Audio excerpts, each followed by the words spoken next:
911 emergency, what do you County report? dispatch to Marshall units. Just in about 1 second. North End County units. Clear to copy ACO, Marathon County. ACO for Marathon County. You're listening to another great episode of We Speak Dispatch. Welcome back, everybody, to another episode of We Speak Dispatch. Welcome back, everybody, to another episode of We Speak Dispatch. We are glad you are joining us today. Because we are going to talk about radio traffic and parroting. We are going to talk about radio traffic and parroting and whether or not it's necessary. I hope by the introduction you get the topic of what we're going to be talking about, because today we're going to be talking about, is parroting necessary during a pursuit or other times when officers are giving us radio traffic. So we've got our normal guest today. We've got John down there. John, how you doing? Doing well, thank you. That's good. And we've also got Doug. Doug, how you doing? Doing great. And we've got Leslie joined by some kind of, we'll call it a parrot. So Leslie, how are you and the parrot doing? My friend and I are doing really well. Thanks for asking. That is awesome.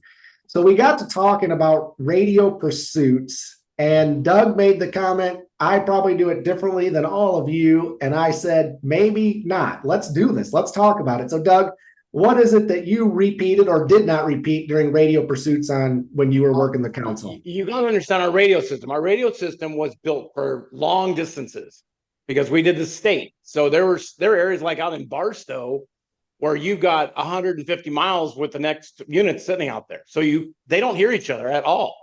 So when you got a pursuit going or whatever, they don't hear it. And they've got to be told, it's now here, it's now there, wherever. I mean, even where I worked before I retired in San Luis, it was the same basic principles. Units could sometimes hear each other, depending on where they are, but not all the time. So we had to repeat these things. We had to repeat how fast they're going, what lane they're in, all that other junk they try to give you. And it became like a thing where I hear people say it all the time now, where they're like, oh, we don't repeat traffic because of this or that. I'm like, that's because your radios work.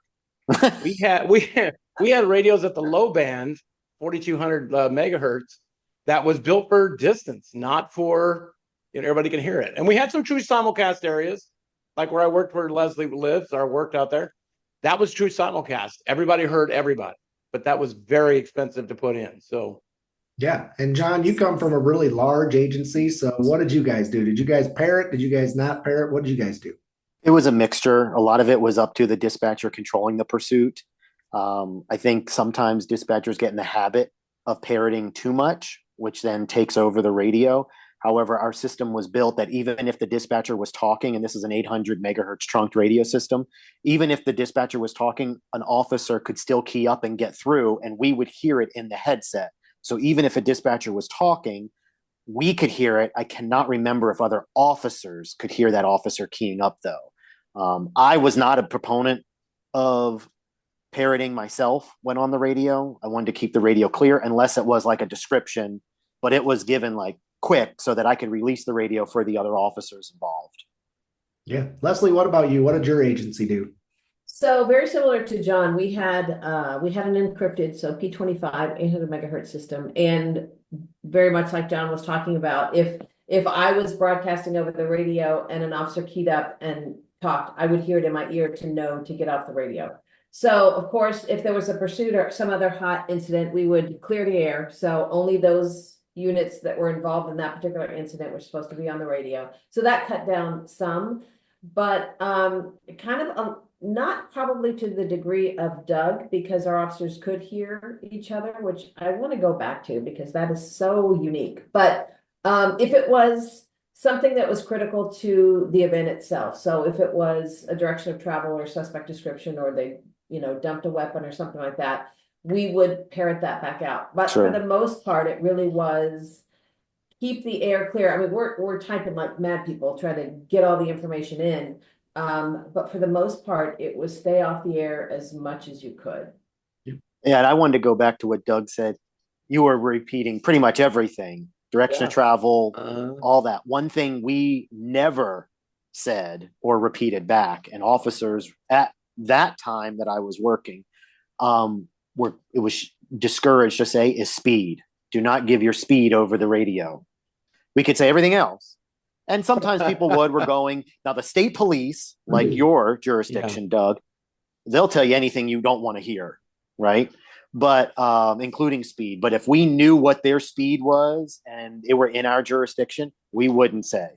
Yeah. I would tell you, the only reason we did that a lot with the speed is because there was a sergeant monitoring or whatever, and it was like they could cancel it if it looked too dangerous. Right. Or at too high speeds entering a city, they could cancel it. I'm going to tell you right now, we hardly ever canceled a pursuit because we were one of the agencies that used to take over pursuits all the time from everybody else who didn't want to do it, and we'd do it. So you kind of had to like keep up with these things. That was, and that was, I was going to say, as John was talking, same thing. The sergeant or the watch commander was always monitoring, and if that speed wasn't given freely over the radio by the officer, then we were either instructed to ask, or he or she would get on the radio and say. Did any of you have to ask for the weather? Because we had to do that sometimes too. No, we had to ask the want, but not the weather. Well, if it was raining and there was a motor involved in that pursuit, cancel it until you get a car there. Yeah, we didn't really. We talked a little about the weather, Doug. We talked more about traffic, how heavy it was, how light it was. Yeah, we did that too. And I would try to like to explain this, but I might lose some of our people because in Iowa we have two radio systems, one statewide, and then a lot of the high populous people on the eastern side of the state have a different radio system, and we actually patch those two together during pursuits. And so when we talk about parroting, some agencies do parrot and some agencies do not parrot. And then when it gets patched to the statewide channel, the state patrol sometimes does parrot. So it's a big mix of what actually happens during a pursuit here. So I wanted to ask you guys, did you guys have to patch any radio channels during a pursuit in your jurisdiction so other agencies could hear each other? No, we didn't patch mutual aid radio system channel that jurisdictions in the Washington, D.C. area, law enforcement jurisdictions in the Washington, D.C. area could all talk on. So what would happen is if a dispatcher was controlling a pursuit in our jurisdiction and it was going into another jurisdiction outside our primary, right? Somebody in our center was monitoring, would get on that mutual aid radio system channel and give a general broadcast, but we would not patch them. I mean, when I say not, it was very rare. Similarly, if the state police were handling a pursuit in our jurisdiction, we would monitor, but we would not patch it. The only time we would really patch is when an officer was on sideband or a talk around channel and the pursuit started there.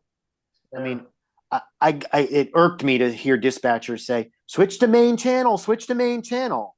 In the middle of a pursuit? In the middle, yeah. I mean, he's already calling pursuit, like, really?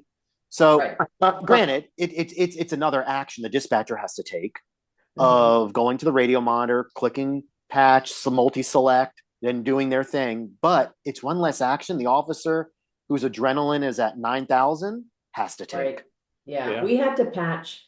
If we were traveling, so where I worked, it was San Bernardino County in Southern California, and everybody in San Bernardino County was on the same radio setup, 800 megahertz. Well, except you, but if we went westbound, meaning now we were going into Los Angeles County was not on the same radio frequency that we were. So we had similarly some mutual aid channels, and granted, this was a few years ago, we would have somebody call us on the phone, and they would be updating over the phone their direction of travel and what was happening, because once they got out of our footprint of the radio coverage, we couldn't hear them anymore. Yeah. The last thing I want to talk about, Doug, and maybe you can touch on this to start us off, is mapping and the pursuit leaving your jurisdiction. How much longer could you see the squad cars on your map as where they were turning, and what they were doing? So I'm assuming you're kidding, because we didn't have that technology back. I'm talking like I retired about 4 years ago. We did not have that technology. We couldn't see where all the cars were. We had to kind of like ask them where they are. One thing that we did, was really a couple of things, is we didn't jump onto other channels when you're all going and patching all that stuff. We didn't do that. Like in Orange County, California, down where Disneyland's at, they had the red channel. And the red channel was every single agency was on the red channel. They could talk to each other, do all that stuff, except one agency, mine. We weren't on that dang channel, but all the pursuits in the county would go to the red channel so they could all talk to each other, except ours. We would keep ours on our primary channels because we just didn't allow other agencies to get involved in our pursuits. They were told that if you're following or trailing, you got to stop and get out because we are the only ones that can be in those pursuits like that. And it was just, it was a thing. And switching channels, I will tell you that we had a pursuit one time leaving Orange County, going into LA County. And when I talked to the officer afterward, he's like, okay, look, he goes, I started it on my primary channel, his channel. And then he's being told by the dispatcher, okay, switch to this channel. And he's like, how many is it up on the radio? Do you have to hit up button a bunch of times, or how do you get to the channel? After that, we said, okay, there's a blue frequency that's our statewide channel just for the high patrol. So it was one button push on the radios. You push one button, you're on the blue. We all can hear you. It's like, it works much better that way. So all of our multi-area pursuits always went to the blue, and we did it that way. It was just, It's a good, and Joe, I think that this topic is so important because we also used to have, I don't think they have them anymore, but the radio heads inside the units had, and I think some poor cadet went out there with fingernail polish or a magic marker and colored all of the buttons. But and they were programmed to be like a one button push. So we had up in our dispatch center, there was a big dry erase board. And it would say, okay, if you're going this direction, what button to push. And so dispatch had to be that, the voice on the radio to say, okay, everybody switch to yellow. And then they would push the button, and that's how it would go. So yeah, bringing back memories. Leslie and I had, because we worked kind of in the same area, we had this thing called Law Intercom, which was a secured line of communication between all the agencies. And we could jump on that thing really quickly and say, hey, all units were having a pursuit going this way. Here's what we got going on. I mean, and they could all hear it and then do whatever they want to do, their own officers. But we would just tell them on that frequency out there. So that was kind of a good thing we had. It worked well. Did the officers hear that channel, Doug? Or No. was it only other dispatch centers? Only dispatch centers. Yeah. So that's like the mutual aid we had. Yeah. Yeah. Yeah, one of the things to challenge everybody with is make sure you know your own radio equipment, make sure you know your surrounding radio equipment and statewide, and understand why some agencies may parrot and some may not parrot. My personal opinion is smart parroting, as long as you got a reliable radio system. What I call smart parroting is say the highlights and the most important stuff, like we've kind of talked about, the suspect descriptions, direction of travel, and description of the vehicle if you have it. Right. Rather than saying everything. Like somebody just repeated everything I just said, I think people would be tying up the air quite a while. Go ahead, Leslie. What do you got? Okay. One thing that we were just talking about not too long ago, and after September 11th, remember, when the word interoperability started to be tossed around, and just the fact about interagency communicating and things like that. One thing that I think is super important to call out here is when you're talking about mutual aid, whether it be a vehicle pursuit or a big incident, I mean, it could even be a multi-vehicle accident. But where we come from, especially Doug and I working in California, we were big into codes, 10 codes, 9 codes, 11 codes, all the codes, your phonetic alphabet, all of those things. And it was meant to shorten the radio time. But what we found is call signs of our neighboring city were very similar to ours. Chino was 5 Paul 22. Well, the neighboring agency was 6 Paul 22. Well, when you're in the heat of the moment, all you're hearing over the radio now is Paul 22. Well, which one is it? But also, if you are not using plain talk or plain speak or whatever you call it, and you don't train to that, just know that when the brown stuff hits the round thing, you're going to default to your training. And if you've always spoken in code, you're going to speak in code again. And what you may be saying that exactly what you're talking about may be a completely different code to another agency. So it's really important to practice that plain talk. That's why we would send dispatchers to do sit-alongs at our allied agencies so they could ask them about that kind of stuff, because we would invariably get an agency to call us and say, we're code 6 high at this location. And you're like, what is that? We don't have that code. What does that mean? Yeah. It's like, and so I would have to tell dispatcher because they would be tempted to say, okay, I'll advise our unit. Yeah. They have no idea what they're talking about.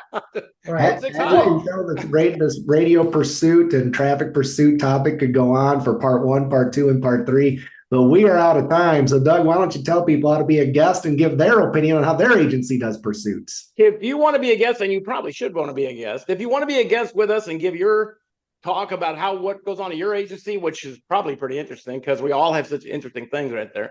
Just send us an email saying, hey, I got a topic. Here's what I want to talk about. And Jill will set you up and bring you on in so you can get this stuff. It's just a very simple, easy way to do it. And it's fun. We've had more guests on here that started out saying, well, I don't know if I should be on. I don't know what to talk about. And then they get here and we can't shut them up. So it's a great thing out there. So please be a guest, update send us a DM or comment or something on our Facebook page, Instagram, whatever, we're out there. So there you go. Jill, what's the email? Fantastic. She will communicate with you and she will parrot back information to make sure that you're here Parrot back for all of us. Yeah. Make it a great shift, everybody. Talk to you later. See ya. See you later. See ya. We hope you've enjoyed another great episode of We Speak Dispatch. If you would like to be a sponsor, please contact us for details.